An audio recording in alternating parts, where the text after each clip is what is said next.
आज का हमारा टॉपिक है the path to the medical super intelligence. Microsoft AI, जिसे हम एम ए आई बोलते हैं, उनका ये मॉडल है MAI DOX। NEGM में जब इसको टेस्ट स्कोर किया गया है तो इसका 85% एक्यूरेसी रिजल्ट आया है। यूएस और यूके के 21 के करीब जो टॉप मेडिकल डॉक्टर्स थे, उनकी एक टीम बनाई तो उनकी जो कंबाइंड एक्यूरेसी आई, जो उनकी मीन एक्यूरेसी आई तमाम 21 डॉक्टर्स की, वो बेसिकली 20% एक्यूरेसी थी।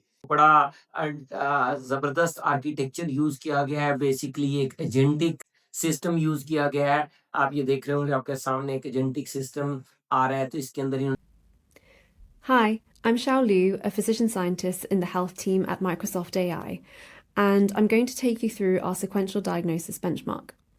So, these are cases from the New England Journal of Medicine's case proceedings, which are some of the most challenging cases to clinicians around the world.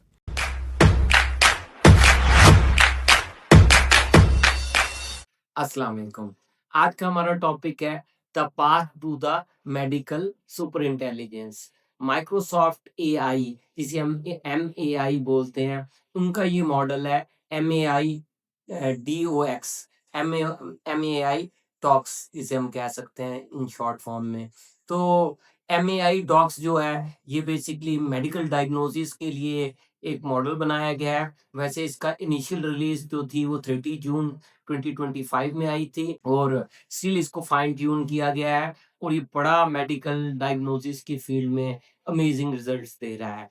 तो इसको basically एक experiment किया गया है। MAI docs को basically एक new English journal of medicine new English journal of medicine NEGM, इसके अंदर एवरी वीक जो है वो न्यू केसेस रिपोर्ट होते हैं, जिनको डायग्नोज करना काफ़ी मुश्किल काम होता है। तो बेसिकली NEGM में जब इसको टेस्ट स्कोर किया गया है तो इसका 85% एक्यूरेसी रिजल्ट आया है।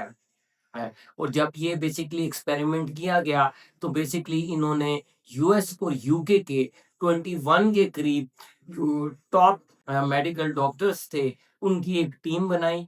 तो सेम टेस्ट जो है वो ह्यूमन टीम को दिया गया, तो उनकी जो कंबाइंड एक्यूरेसी आई, जो उनकी मीन एक्यूरेसी आई तमाम 21 डॉक्टर्स की, वो बेसिकली 20% एक्यूरेसी थी।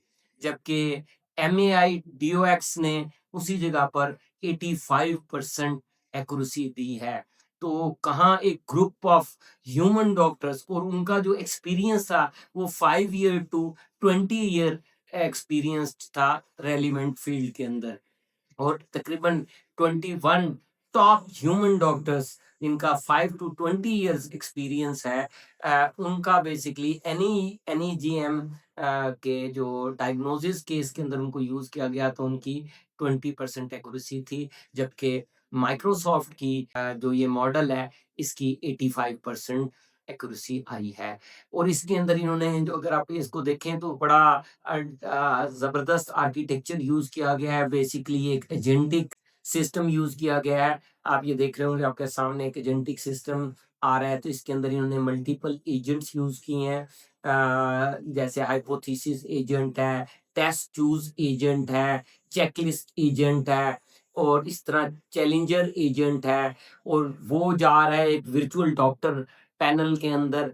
तो वो वर्चुअल डॉक्टर पैनल जो है वो तमाम तरह की इनपुट लेके वो डिफरेंट टाइप की डायग्नोसिस में आपको हेल्प करता है। जैसे वो रिक्वेस्ट करता है कि टेस्ट कंडक्ट किया जाए, टेस्ट आता है तो उसके रिजल्ट्स उसमें ऐड होके फिर वो उसको रिस्पॉन्स बैक करता है। तो ये बहुत बेहतरीन रिजल्ट देने वाला मेडिकल की फील्ड का ये एक मॉडल आया है। और ये अभी इसकी सिर्फ इनिशियल जिसे कहना चाहिए या फर्स्ट आइट्रेशन है।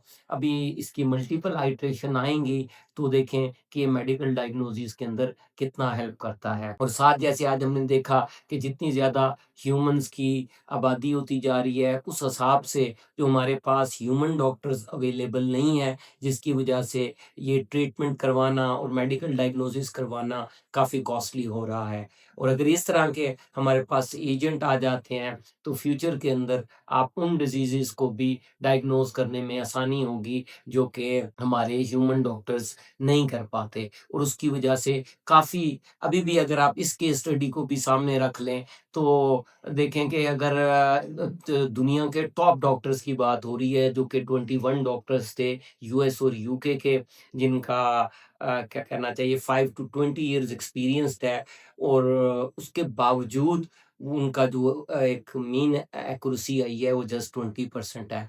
मीन 80% तो वो डायग्नोज ही गलत कर पाए या डायग्नोज ही सही नहीं कर पाए। तो जबकि उसकी निस्बत ये जो एआई मॉडल है, तो उसकी एक्यूरेसी आप देखें कि 85% है। और अभी तो जैसे मैंने कहा कि ये इसका फर्स्ट आर्किटेक्चर आया है, अगर इसको मज़ीद थोड़ा-सा पॉलिश किया जाए और आने वाले दौर में ये मल्टीपल आइटरेशंस के बाद ये जिस लेवल की एक्यूरेसी देगा, तो मेरा नहीं ख्याल कि ह्यूमन डॉक्टर उस लेवल के ऊपर डायग्नोज़ कर पाएँ। तो ये था हमारा आज का मॉडल, जो कि एमएआई डीओएक्स है। इसी के साथ माइक्रोसॉफ्ट ने अभी रिसेंटली एक और न्यू मॉडल भी लॉन्च किया है, जिसका नाम एमएआई इमेज है। आपको याद होगा, हमने प्रीवियस वीडियोज़ में भी माइक्रोसॉफ्ट के मॉडल देखे थे, जो कि माइक्रोसॉफ्ट ऑडियो 1 था और माइक्रोसॉफ्ट प्रीव्यू 1 था। और इसी तरह अब माइक्रोसॉफ्ट इमेज के अंदर भी आ गया है एमएआई इमेज के नाम से। इन्होंने अभी रिसेंटली 2 to 3 days बिफोर अपना मॉडल लॉन्च किया है, और एलएम एरिना के ऊपर ये model text to image generation के अंदर बेसिकली टॉप 10 के अंदर रैंक कर रहा है। तो ये भी माइक्रोसॉफ्ट की एक बहुत अच्छी एफर्ट है।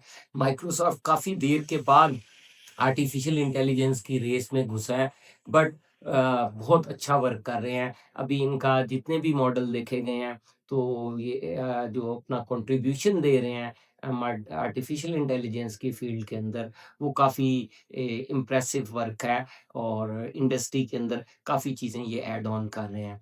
तो ये 2 टॉप मॉडल थे जो मैंने कहा माइक्रोसॉफ्ट के आपसे डिस्कस किए जाएँ। तो एमएआई डॉक्स और MAI image. Hi, I'm Xiao Liu, a physician scientist in the health team at Microsoft AI, and I'm going to take you through our sequential diagnosis benchmark.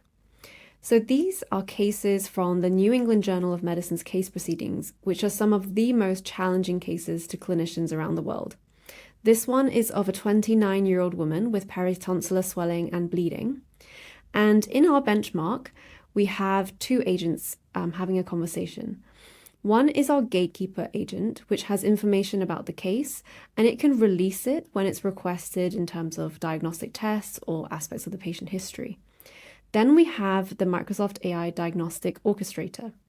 That's our diagnostic agent, and its role is to try and work out what's going on with a patient. So the diagnostic agent starts by asking questions and trying to get a bit more of history about the patient's presenting complaints, history of fever, night sweats, medications, and so on. And it will do this for a few turns until it builds an impression of what's going on. And then it will start to suggest potential diagnoses. So we can see that the top 3 diagnoses at the moment seem to be bleeding disorders. And the diagnostic agent then goes ahead and starts requesting blood tests.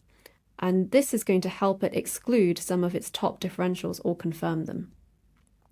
And as it does this, we see that we also get an estimate of what these diagnostic tests will cost.